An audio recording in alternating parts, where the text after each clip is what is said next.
على نبينا محمد وعلى آله وأصحابه أجمعين. قدوميها عقب الصلاة مدني عبد الحاشي يوفتي له قدامنا اليوم وأي جراحة السنة عقب الصلاة قراءة برلمان كمثلى قراءة حكومة urka haweenka miiriyaha iyo dhammaan mutasaabka kale waxaan salaamayaa salaamta islaamka assalaamu calaykum waraxmatullaahi wabarakaatu.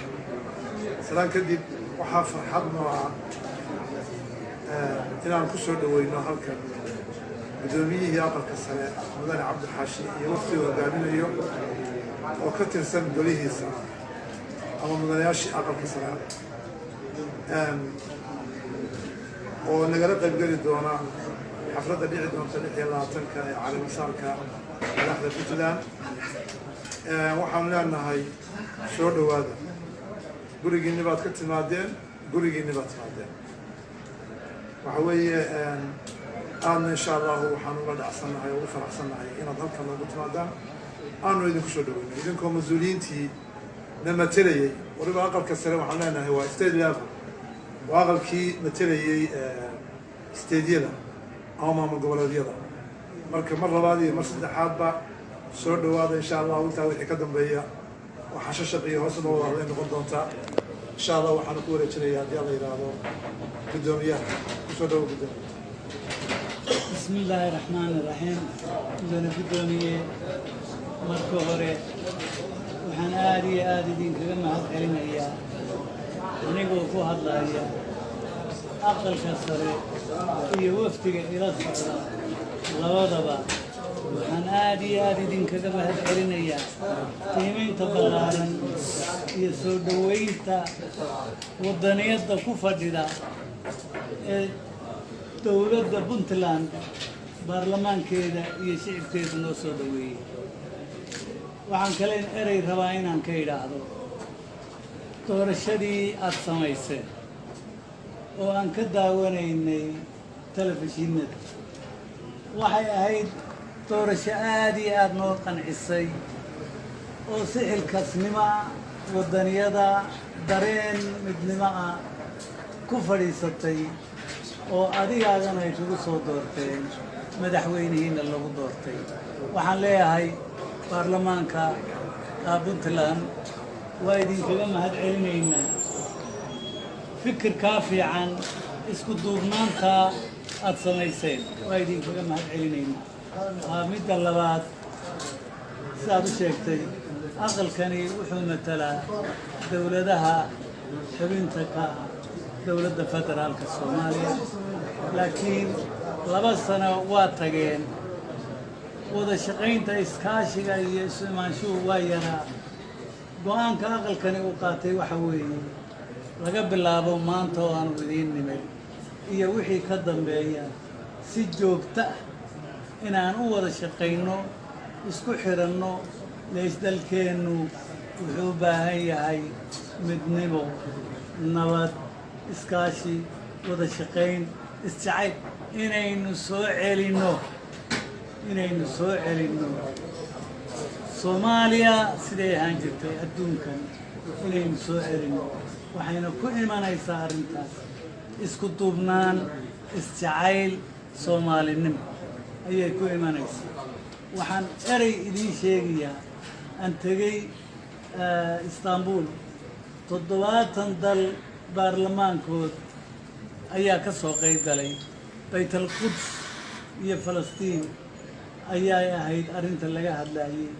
waa arrin aad iyo aad muhiim u ah. waxaan se idiin sheegayaa aniga eray i taabtay oo ahaa gudoomiyaha baarlamaanka Senegal aanu sheekaysanay oo yidhi 1974 oo EU shirkeedii aniga oo wasiira waxaan ka mid ahaa waftigii madaxweynahayga ee shirka oo EU. أنا وزير بان هابون waxaan soo maray oo soo arkay caasimada badan oo Afrika. 3 arrimood oo ku arkay caasimadiina magaalo caasimada Afrika intaa tegay waan ku soo arkay ma jirto nabad qurux iyo amni kuma soo arag ereyga aad ii taabtay ee dhibay waxaa wuxuu raaciyey Afrika waad hogaaminayseen idinkaa hogaaminayay oo Afrika ay aad iyo aad idin daba taagnayd waxaan ka yaabanahay buuli oo aan ku su'aalaya dadku sow dadkii ma aha dalkuna sow dalkii ma aha 28 sano sidee buu dagaaluuni idinka dhex socdaa oo aad u dagaalamaysa arrintaasi way taabatay laakiin waxaan ku jawaabay baan idiin sheegay waxaan idhi dalku waa dalkii laakiin dadku dadkii ma aha jawaabtaasaan siiyey igana dhab weeye waxaan leeyahay Soomaaliyey waxaynu nahay hal qoys ma nihin qowmiyad kala duwan waxa la yaalo waxa dhici karta qof kasta oo Soomaali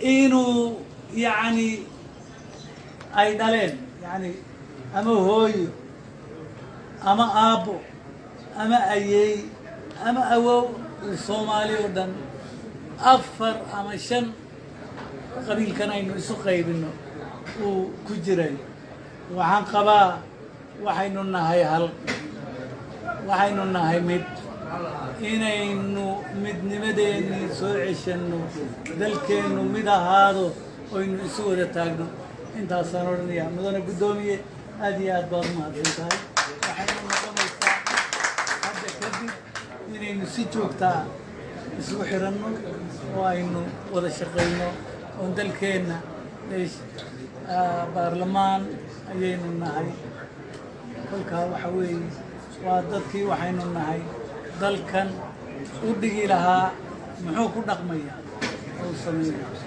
aad iyo aad baan idinkaga mahad celinayaa waad ku mahadsantihiin anigoo magaca aqalkaa ku hadlaya iyo guddigani waad ku mahadsantihiin